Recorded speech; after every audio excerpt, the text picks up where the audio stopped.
Welcome back to Random Witchcraft with your host, Vic. This week we will be diving into a quick little episode that hopefully gives you a little bit of food for thought. Today we'll be discussing traditional witchcraft. Traditional witchcraft is mostly bioregional.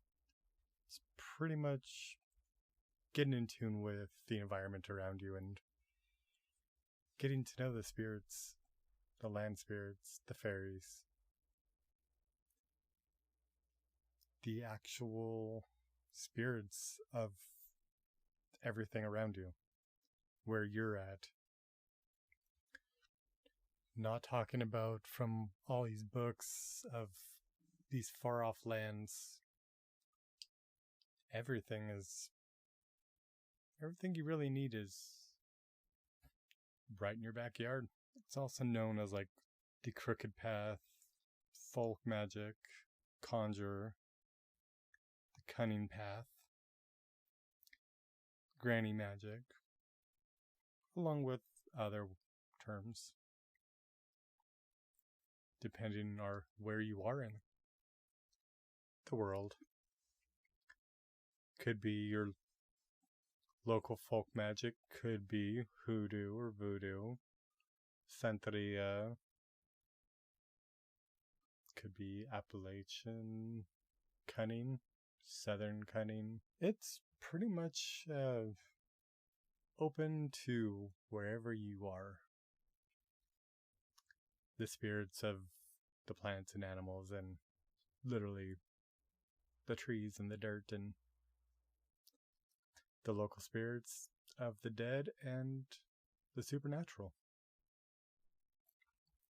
Now, there is a fine line between learning different things of where you are and complete appropriation. Like, just because you read a book, you're not a hoodoo priestess. There are open and closed practices that are open and closed for a reason. Now, you could be working with and finding your familiar spirits,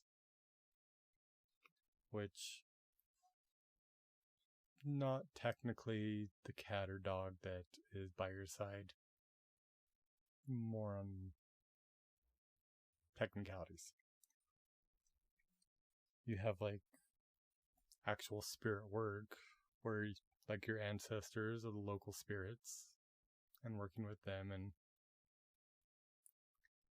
not necessarily worshiping them, but working with them. You have the fun side of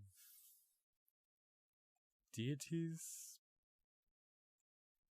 but not necessarily where you're worshiping them, are the witch father and the witch mother. Pretty much kings and queen, the king and queen of witches, which, depending on where you're at, depends on what and where they are. In some ways, I believe in Greek, the witch mother would technically be Hecate. And in some places, Lucifer would be the witch father. But that all depends on your path and what you believe. Now, there is a fun little thing of hedge crossing, or spirit flight, where you work to visit and explore the other worlds. In some paths, you have the Axis Mundi, which is kind of like the Tree of Life, where The roots go down into the underworld. The branches go to the upper world. And the trunk is the midworld. Now, the midworld is the physical and the hidden spiritual worlds. The Axis Mundi being Tree of Life, to add. The midworld being the most solid, associated with the element of earth. It is good for working with physical healing, growth, fertility, abundance, strength, stability, and prosperity.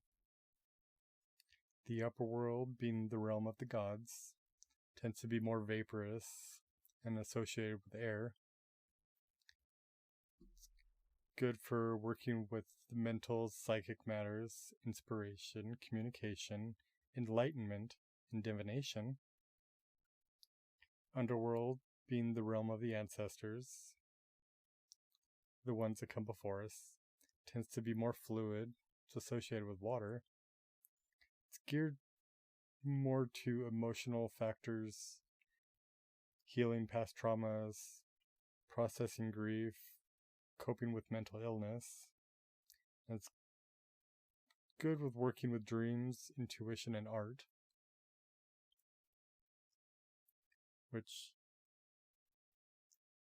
it is a very interesting thing of trying to attempt to hedge cross, which is not the same thing as astral projection,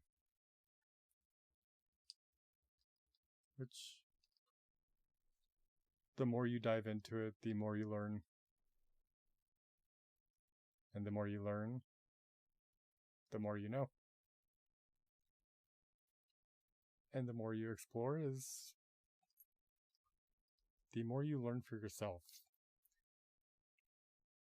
The main thing with traditional witchcraft is it's literally finding your own path and finding what works for you and what doesn't, and gain little knowledge of the local spirits and of course the fairies.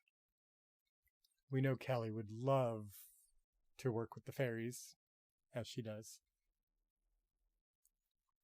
Now, a couple books that could be a good direction to get a little bit more information, if you so need it. You have The Crooked Path by Keldon, which he is also on YouTube. You have Besom, Stang, and Sword by Christopher Orpello, Tara Love McGuire.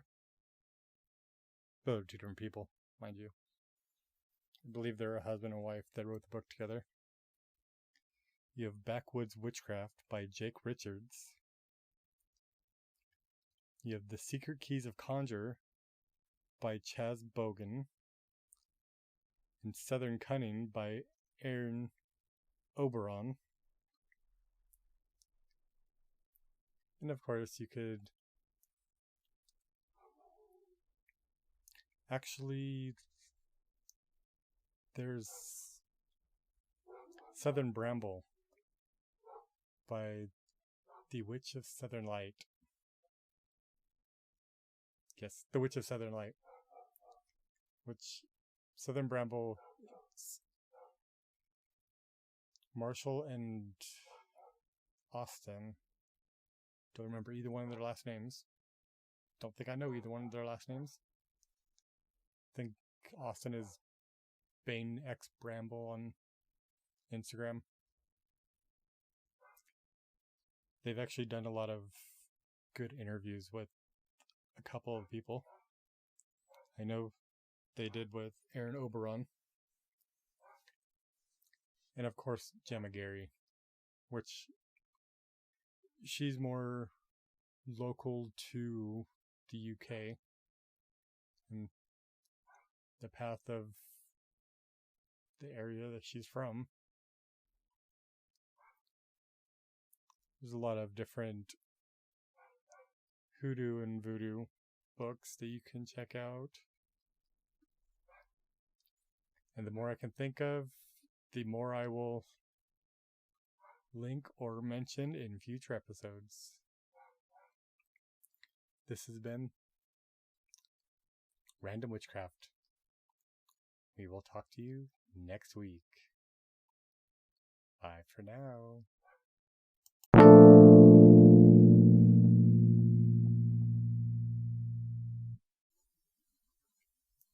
Just one more thing before we sign off for the day.